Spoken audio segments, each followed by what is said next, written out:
บายดีเบาซักสบายดีสบายดีเบาซักมาเยี่ยมยามอีกแล้วมื้อนี้วางแผนมันจะมีเฮ็ดยูทูบเดี๋ยวจะเฮ็ดยังบ่ได้คือเก่าเลยเอมีแต่อรอหาเปลี่ยนโทรศัพท์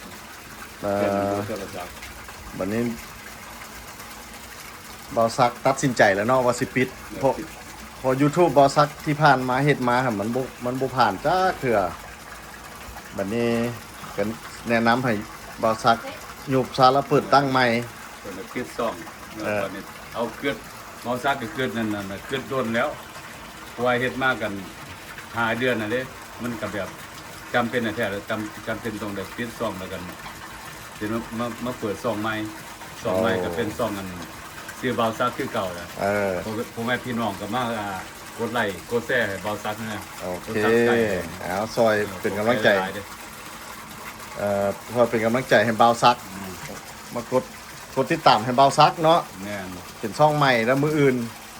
นเจ้าเฮาสิพากันไปเปิดเบอร์ใหม่ให้เราเปิดเบอร์ใหม่แล้วก็ตั้งช่องใหม่แล้วก็สิยุบช่องเก่านั่นเริ่มต้นใหม่คือเก่าชื่อก็สิชื่อเก่าหั่นแหละแม่นชื่อเก่าชื่อเก่ารูปโปรไฟล์เก่าแม่นโอเคบัดนี้ถ้าบ่ได้เฮ็ด YouTube มื้อนี้แล้วเฮาก็สิไปอยากไปรอเที่ยวนะบัดนี้น่ะบ่ซักจะไปรอเที่ยวนำบ่หรือว่าจากเมื่อฮะที่2เอาวันมื้อนี้วันอาทิตย์ไปใส่กับไปแล้วมื้อไปกับไปวันอาทิตย์นี่นะเฮาบ่ได้มีลามีการอีหยังเด้แม่นไปใส่กับไปนะเอากันไปเถอะน่ะ let's go เอาถุงอีหยังของไผหั่นน่ะอยู่หั่นครับเอาแม่เอาเมียนมาล่ะใส่ไปพูดกันไปภาษาหมาเลยงวกวับเบิดสุโตเลยหมานี่ก็ฮู้ภาษาคนได้หมานี่นะไว้เป็นงวกเบิ่งพอมัดสุพลเลยโอ้หมามักข้าวจีเด้อพ่อแม่พี่น้องนี่เห็นบ่นั่นแล้วนี่เด้หมามักข้าวจีเมื่อกี้เอาให้คนละก้อนหมดแล้วเด้เบิ่งมันสิให้อีกคนละก้อนอีกมะขนาดข้าวจีเย็นกันยังบ่รอดเอาข้าวจีเย็นได้นี่ให้นี่เอาไว้ตู้เย็นเลย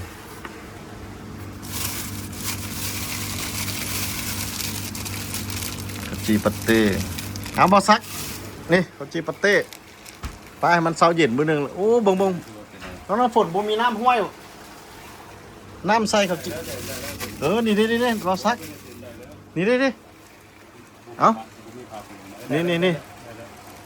เอานี่บ่อยากรสชาติมันนะผูกกัดแต่ผมแบบผมบ่มักนี่บ่กินหว่ารสชาติมันบ่ได้ว้าเจ้าก็บ่ให้โอกาสเราแน่นี่เขาสิให้หมาจี้นี่ซื้อมาให้หมานี่ขาวนี่นางแตนนี่นางฟ้าน้อยนางฟ้าใหญ่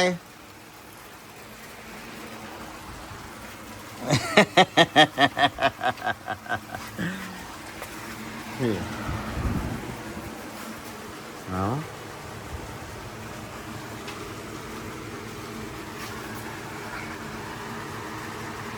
ไปใกล้แตนให้เด้กินของเจ้าหันเต็มปากเจ้าหันน่ะกินทั้งหมดโอ้แม่เพิ่นกินหมดแล้วเด้จะมันกินไวจะปลาพันแม่เจ้าเอาได้นางฟ้าน้อยนางฟ้าน้อยแม่เจ้าใหม่ตาอยู่นี่น่ะเห็นนี่แม่เจ้าลูกใส่แล้วแม่เจ้าลูกใส่แล้วนะเจ้าจะพลาดได้แม่เจ้าเอารถได้ขนาดมันเอาปล่อยกัดเอาทั้งนี้ยังอยากหยอกพออยู่บ่หยอกนะกินก่อนเอาเข้าในท้องเขาไว้ก่อนไว้มีหลายคนใหม่ตาของลิ้นเจ้านี่นะเจ้าไปฝังคุดเสื่องไว้หั่นแหละเจ้าไปเสื่องไว้หั่นแบบนี้เจ้าจะเบิ่งเด้อโอ้สงสัยเราอิ่มพอกินไปก้อนหนึ่งแม่เพิ่นเห็นแล้วน้ำฝนแม่เพิ่นหมายตาแล้วเด้อกับเบิ่งเด้อแม่หมายตาแล้ว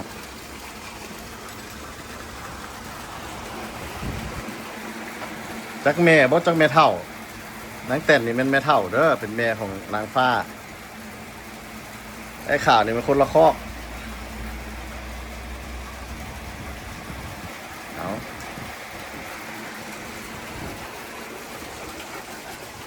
เอาแม่จะออกมาเสื่องไว้พี่มีคนเห็นไหนนางฟ้าน้อย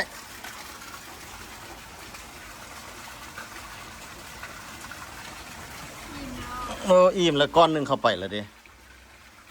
กินก้อนหนึ่งเข้าไปแล้วอิ่มละ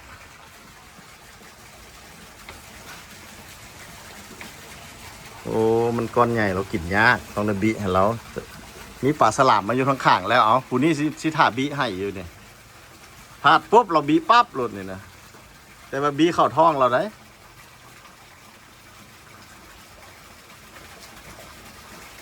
เอาจะสิบีเข้าท้องเรา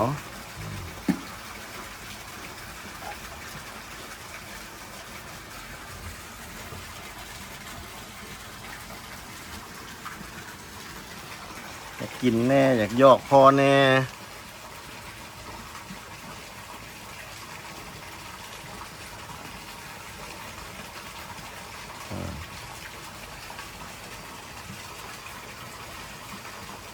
แม่เราก็ถาบีให้อยู่ฮัน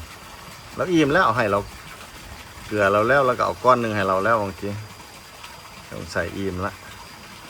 อันอิ่มนี่แม่เพิ่นถาบีให้อยู่เนี่ยเอาเบิ่งเด้อแม่นคมเฮาบ่แม่เราสิบีบ่ทับเบิ่งเด้อนี่บ่เหลือผู้นี้ถาบีอยู่เนี่ยเธอซอกหามีอีกไหมว่าสั่นแม่นบ่นางฟ้าใหญ่อ่ะนี่ นี่ไงลูกแซ่บอ่ะลูกกินไปก้อนหนึ่งล่ะมากกินข้าวจี้หมาเนี่ยนี่ให้ลูกแซ่บมาลูกแซ่บ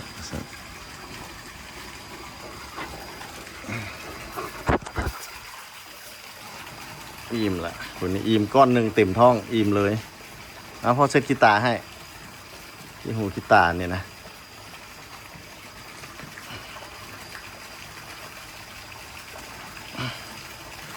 เนี่ยเลี้ยงแล้วก็ฮักแบบนี้แต่นก็มีกีตาร์แต่น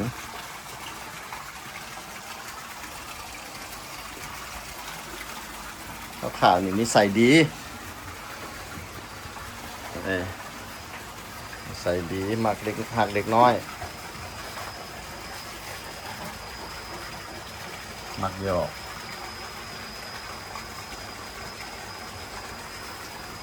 ใส่ดีพวกนี้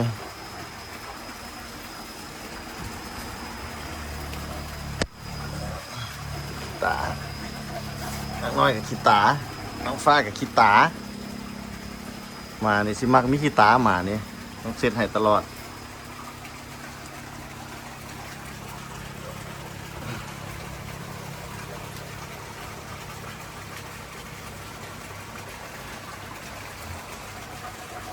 แตน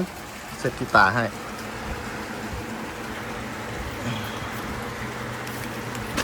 มีกีตาร์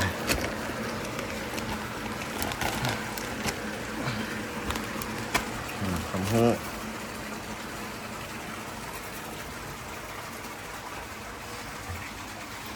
ไปแบบนี้เบาซักถ่าละ